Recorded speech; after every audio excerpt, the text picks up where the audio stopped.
Nó lo cho con nhiều, nó lo cho nhiều tôm bò, cho mình phải ở cha nữa, nó về, ở từ từ cho mình bò nó trời những bữa cho là phải yên lặng sang, cho là ôi bữa cha nữa. Nếu trời không tại tôm bò nên tiết kiệm nó trong đời nữa. Đấy, quyết định mùng 4, mùng 5 có thể rồi. Giờ tháng nào có thểไม่ควรจะเอาเลยแล้วนะเพราะว่าสิเนี่ยนะเพราะว่าก็เลยพอช้างนะก็จะดูเดี๋ยวกูตัดตัวไม่ควรจะต้องแล้วก็พวกกูดีว่าแต่หลังไปที่หมู่ซ่าจีนั่นน่ะช้างไหนที่เราพอช้างนั่นล่ะจ้าดีเท่แล้วว่ะ đi hiểu ở ký cái gì à chết này nè chết này kia có khử có tôi có tôi đùa với tôi dùng gặp nó là thế nào cái nó hấp phụ thành cái này còn là thầy giờ vượt ra chứ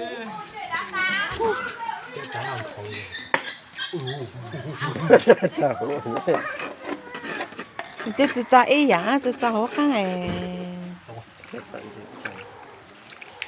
ô thằng nào mà thế giá mười tụ khai cho nó mười ôi cho ôi nhú đang mà cho nhú lù lù ở đây mà ai ký lên Muốn ký tôi thành. cho kia cái ký Ký bò, chỉ ký chẳng ai tưởng đâu được chơi ạ.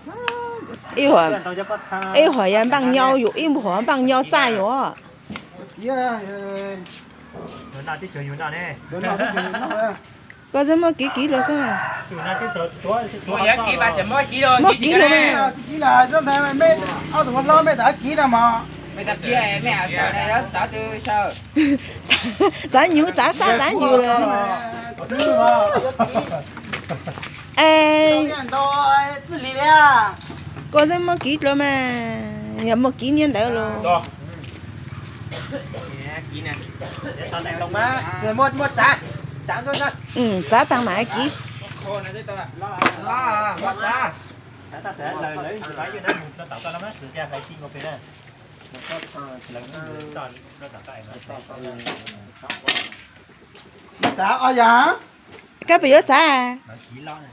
trả ao lăng này mà ký tao là trả cho có lẽ đó rồi Mất bao điểm mà. khai đi hàng ao sam à là mà sao rồi xin nó Ôi ô, chán giấy rồi. tạo cái Chán giấy rồi tổng buôn. bao nhiêu của Cho hú rồi. Rồi nó bên tôi để chính quá thường mà ít lại trái sư lên rồi. Sen lên thông qua bút lên mà cái sao mà giá chót lại tới lù luôn. rồi ký cho rồi lời cái dập lại cho cái ký này Ở lên 6 tầng à? cho nhiều người coi sân tiêu là giờ gì ôi cam nào bà bốn